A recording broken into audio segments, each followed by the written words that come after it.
Polvo, what's up? How's it going, guys? I'm going to try and do this every so often when national team lists come out, and we'll do my best to kind of give you a little bit of incentive and a lot of information in terms of what's going on as we're getting close to the month of March and World Cup qualifiers now getting ready to start in South America. Argentina comes out with their list, with their initial list, and there's a lot of players out. There's a lot of players that are injured that need to be looked at in terms of, and we'll go there and then start kind of breaking it down a little bit. Actually, let's start out with the new players that come in, kind of the surprises, if you will. You look at players like Juan Foyth, who returns to the national team. Medina also comes on as well. And you start looking at it from that perspective. Facundo Medina, I'm talking about the man over from Racing Lens over in France. Francisco Ortega over at Olympiacos ends up getting the nod from Lionel Scaloni. So you start to see a couple of interesting fullback options, defending options as I continue to kind of start looking. Foyt, of course, had some experience in Copa America in 2019. He played at right back. He also played at center back at one point. So it was interesting to see him. He hasn't been in the mix that often since that point. Maximo Perrone also comes into the mix. Maximo Perrone over at Como. He alongside Nico Paz, but of course, I don't think Nico Paz is that much of a surprise, if you will. Santiago Castro over at Bologna, but he scores. Santiago Castro scored midweek for Bologna. So again, an interesting addition he will be to this squad.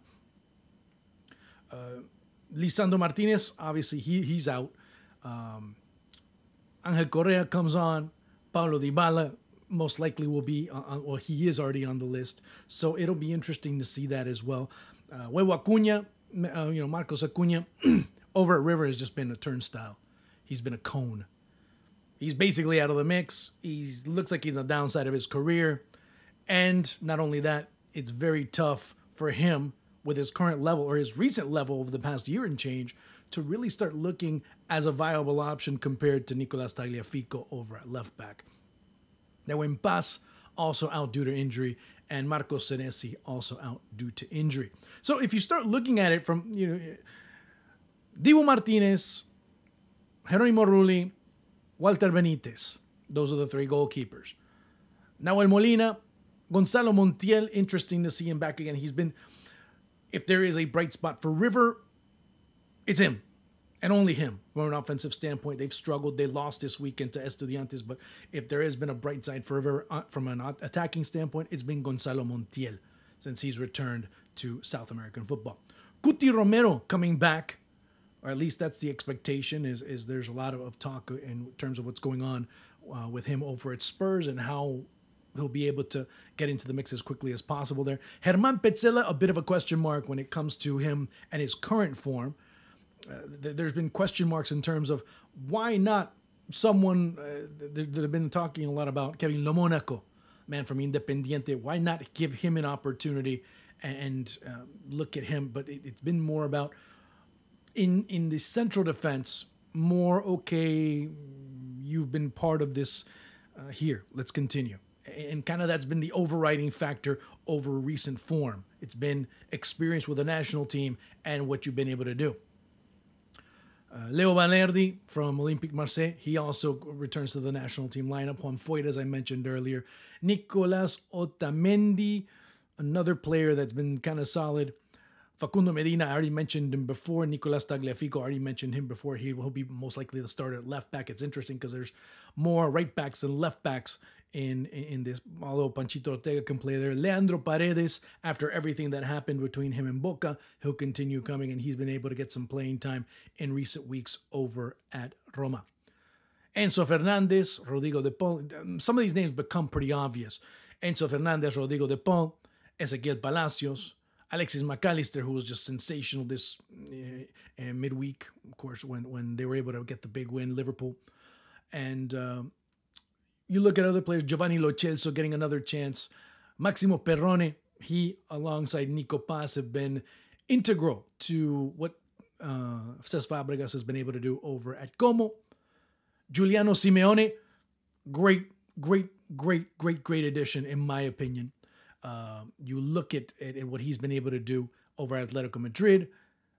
Maybe he's not at the level of, let's say, Antoine Griezmann. He's not the level of Julian Alvarez, but he is a very good supporter of that role. Benjamin Dominguez, another interesting player over at Bologna. He, alongside Santiago Castro, have been able to do a good job over there for Vincenzo Italiano. Thiago Almada over at Lyon. Okay, fine. Now, here's one of my big question marks. Alejandro Garnacho still getting called up consistently by Lionel Scaloni. As far as what he's done at United, it's given me very little indication in terms of what he, why is he still getting called up? And I think it's more, I don't know, maybe it's to appease him or something. I have no idea why Garnacho still gets the call, because Nico Gonzalez has been able to do a good job. That guy Messi, well, he's going to be getting some rest. he'll get some playing time, I'm sure of that. Nico Paz coming in as well. Claudio Echeverri just joining, getting on board with Manchester City, and with him, we'll see. It'll be a question of let's wait and see. But he, based on what he was capable of doing in the South American under-20s, ends up getting the call as well. So there, I really don't have much of an argument. Like I said, from Nicolás Tagliafico forward, very few question marks, very few doubts, with the exception of Garnacho, maybe Echeverri, but Echeverri's a little bit more understandable based on what he was capable of doing, at least in the recent weeks. Now, when you start looking at Echeverri and what he did at River, well, I don't know about that. Pablo Dybala, yep. Julian Alvarez, to me, how should I phrase this? Maybe not a player that's going to win the Ballon d'Or, but should get some consideration for some significant votes for that prize, especially depending on how Atletico Madrid end up doing in the La Liga campaign and even in Champions.